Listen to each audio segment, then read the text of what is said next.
So, Italy up against New Zealand. It's a match that on paper looks to be a pretty one-sided affair. It's one where the All Blacks, coming from an All Blacks fan's point of view, don't have a whole lot to gain from this game.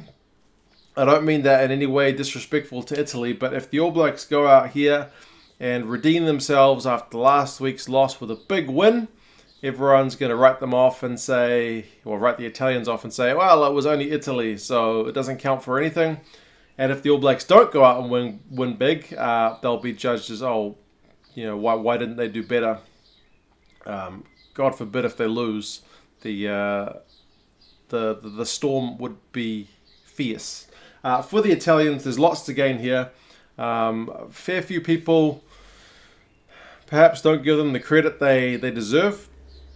I can probably be guilty of that at times. I'm not as familiar with the Italian squad as I am a lot of the other ones. But from what I've seen of them recently against Ireland and against Australia, I think there's, again, more there than people are giving them credit for.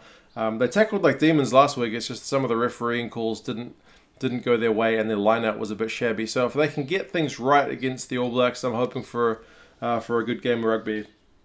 Last 5 results, New Zealand win 5, Italy win none. Italy have never beaten the All Blacks, so kind of nothing doing there. But the last 5 results, they're all pretty spread out because these are teams that don't meet very often. 2016, 68-10 to the All Blacks in Rome. 2012, 42-10. 2009, 20-6 and 27-6. They met twice that year. And 2007, 76-14.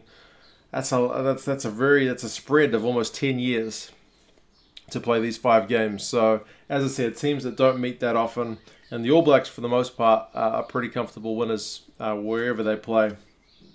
All Blacks, obviously, like I said, they're coming off a loss to Ireland, and prior to that, a close win against England, and the Italians lost to Australia last week, and again, it was a controversial one.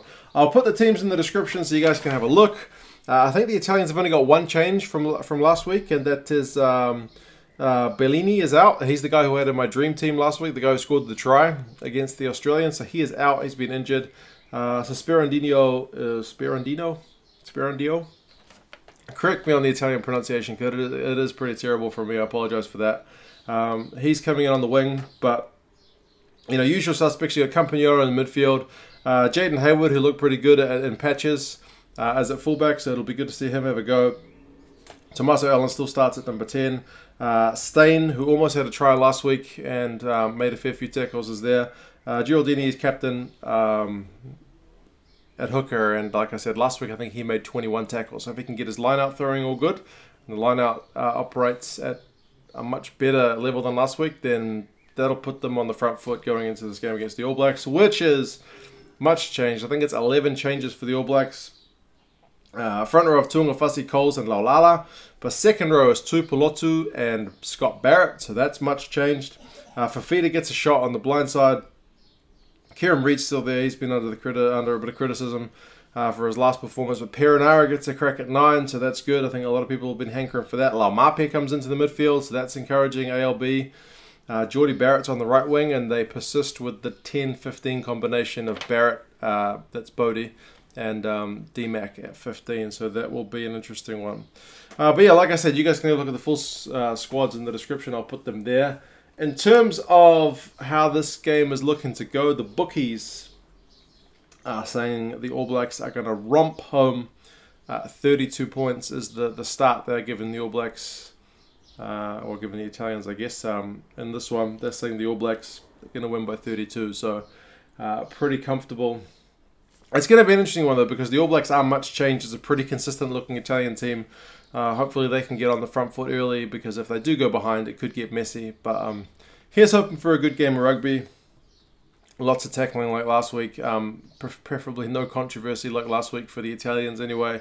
And yeah, it should be a good one. You guys let me know your thoughts on the selections and how you think this one is going to pan out. But yeah, I'll talk to you again soon. See you later.